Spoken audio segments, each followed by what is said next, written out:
Good morning dear friends, I'm Srujan సేగర్ from Andhra Pradesh.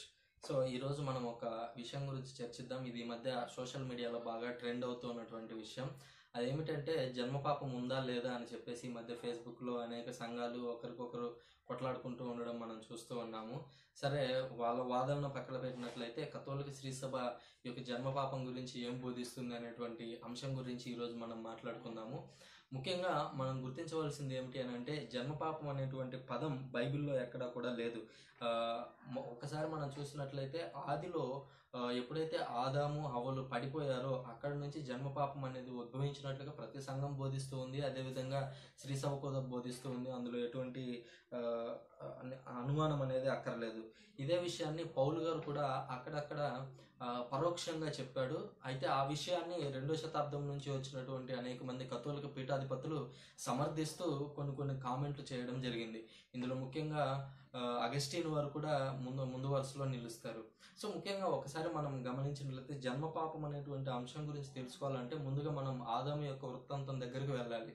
దేవుడు ఆదాము హవ్వలను సృష్టించి ఏదైనా వనంలో పెట్టాడు. ఏదైనా వనంలో వాళ్ళు ఏదైతే దేవుడు చేయొద్దు అన్న పనిని వాళ్ళు ఖచ్చితంగా దానినే చేసి దేవుని ఎదుట దోషులుగా నిలబడ్డారు. అయితే ఒక విషయాన్ని మనం ఇక్కడ గుర్తించాలి. అదేంటంటే దేవుడు ముందుగా ఆదాముని అడిగాడు, ఆదాము నువ్వు ఎక్కడున్నావు అని అడిగాడు. సో నేను తప్పు చేశాను అని అక్కడ ఆదాము ఒప్పుకోలేదు. నువ్వు నాకు ఒక భార్యని ఇచ్చావు కదా, ఆమె తప్పు చేసిందని ఆమె మీద తోశాడు. అప్పుడు అవ్వ ఏం చేసింది? అవ్వ కూడా సాతాను మీద తోసేసింది. చెప్తే నేను తప్పు చేశానని మాత్రం ఒప్పుకోలేదు. ఇక్కడే అసలైనటువంటి జన్మపాపం అనేది ఉద్భవించినట్లుగా మనం చూస్తూ ఉన్నాం. అంటే ఏం జరిగిందంటే ఎప్పుడైతే వీళ్ళు తప్పు చేశారో లోకంలోనికి పాపం అనేది ఎంటర్ అయినట్లుగా మనం రోమా గ్రంథంలో చూస్తూ ఉన్నాం. రోమా పత్రికలో పౌలు గారు ఈ విషయాన్ని చాలా స్పష్టంగా చెప్తారు. ఏ విధంగా ఒక మనుషుని ద్వారా లోకంలోనికి పాపం ప్రవేశించిందో అంటాడు. అంటే ఒక వ్యక్తి తప్పు చేయడం ద్వారా లోకంలోనికి పాపం ప్రవేశించింది అన్నాడు. లోకంలోనికి అంటే ఈ లోకంలో ఉన్న చెట్ల మీదకి, పుట్టల మీదకి, గోడల మీదకి ప్రవేశించిందా? అట్లా అనకూడదు మనం. ఎందుకంటే యోహాను సువార్త 3వ అధ్యాయం 16వ వచనంలో యోహాను గారు చెప్తారు ఏమనంటే, దేవుడు లోకమును ఎంతగానో ప్రేమించును, ఆయన ఏకైక కుమారుని పంపించను అని చెప్పేసి ఆ వాక్యం అక్కడ ఉంటుంది. దేవుడు లోకమును ఎంతగానో ప్రేమించను అని అంటే ఈ లోకం అంటే అక్కడ చెట్లు, చేమలు, పుట్టలు ఉన్నాయా, లేకపోతే లోకంలో ఉన్నటువంటి మనుషుల అనేది గుర్తించాలి. దేవుడు లోకమును ఎంతగానో ప్రేమించను అంటే దేవుడు లోకంలో ఉన్నటువంటి మనుషులను ఎంతగానో ప్రేమించను అనేటువంటి అర్థం మనం అక్కడ తీసుకోవాలి. అదేవిధంగా ఇక్కడ మనం చూసినట్లయితే పౌలు గారు రోమీయులకు రాసినటువంటి పత్రికలో చెబుతాడు, ఒక మనుష్యుని మూలాన లోకంలో ఏ విధంగా పాపం ప్రవేశించిందో అంటాడు. అంటే ఒక మనుష్యుని ద్వారా లోకములోని ప్రజలలో ఏ విధంగా పాపం ఉద్భవించిందో అని అంటాడు. అంటే ప్రతి ఒక్కరూ కూడా పుట్టే వాళ్ళందరూ కూడా పాపంతోనే పుడుతున్నారు అనేది ఒక విషయం మనం పరోక్షంగా అర్థం చేసుకోవచ్చు. అయితే ఇక్కడ వాళ్ళు ఏమంటారంటే చిన్నపిల్లలు అందరూ కూడా పాపంతో పుడుతూ ఉన్నారా, పాపం చేయకుండానే వాళ్ళు పాపాత్ములు అయిపోయారా అని వాళ్ళు అంటూ ఉంటారు. అయితే ఒక విషయాన్ని గుర్తించాలి, జన్మపాపం అనేది మనం స్వతహాగా చేసినటువంటి పాపం కాదు. అది కేవలం వారసత్వంగా వస్తూ ఉన్నటువంటి ఒక పాపం అనేటువంటి విషయాన్ని గుర్తించాలి.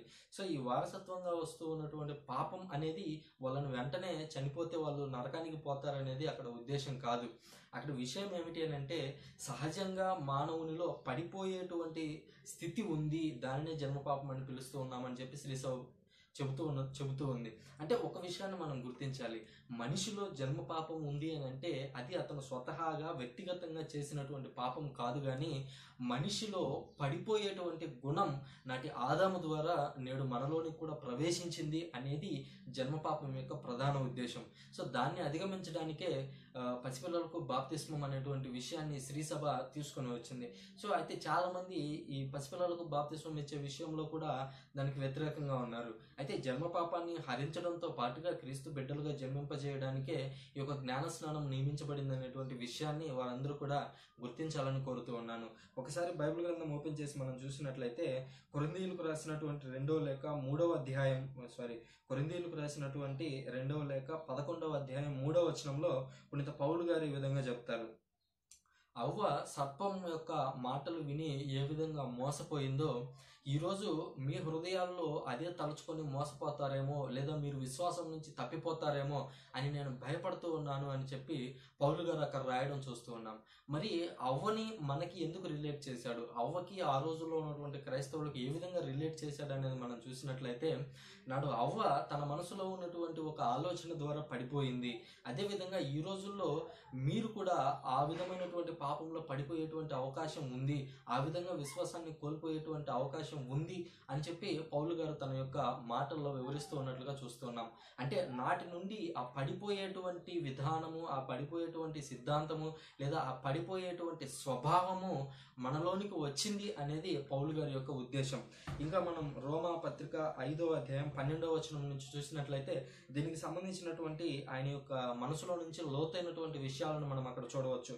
ఏ విధంగా ఆదాము ద్వారా పాపం మనిషిలోనికి వచ్చిందో దానిని ఏ విధంగా యేసుక్రీస్తు తీసివేస్తూ ఉన్నాడు అనేది మనకు అర్థమవుతుంది. ఆ రోజుల్లో చూసినట్లయితే జన్మ పాపం అనేది ప్రతి ఒక్కరిని ఏలినట్లుగా మనం చూస్తూ ఉన్నాము. మరణం అనేది లోకంలోనికి ప్రవేశించి అందరినీ మరణానికి గురి చేసింది.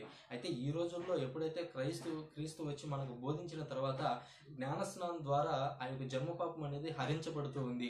ఇక మనకు మరణం లేదు. మనం వ్యక్తిగతంగా పాపాలు చేసినట్లయితే తప్పితే మనకి ఎటువంటి జన్మ పాపం అనేది లేదా దాని యొక్క ఫలితం అనేది మన మీద ఉండదు అనేది పౌలు గారి యొక్క ఉద్దేశం అనేటువంటి విషయాన్ని మనం ఇక్కడ గుర్తించాలి.